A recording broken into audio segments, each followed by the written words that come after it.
ఇంకా కలుషం నీళ్ళు తీసుకొని స్వామికి చూపించి పక్కన చూపించేది పండుగలో శుద్ధ ఆత్మనీయం సమర్పయామి. అందరూ ఏం చేస్తారు?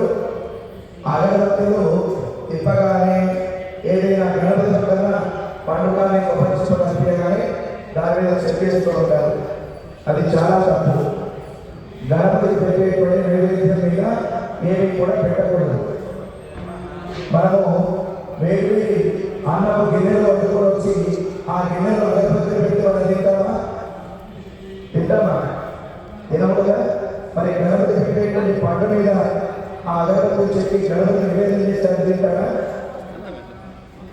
ఏదైనా కానీ భగవంతునికి ఇచ్చేటువంటిది శుచిగా ఉండాలి. ఎట్లా ఉండాలి? శుచిగా, శుభ్రతతో ఉండాలి. కాబట్టి అగరబత్తిలో ఒక పక్కన గ్లాస్లో కానీ లేదా అగరబత్తి స్టాండ్ తెచ్చుకుంటే ఆ స్టాండ్ పెట్టేసుకోండి.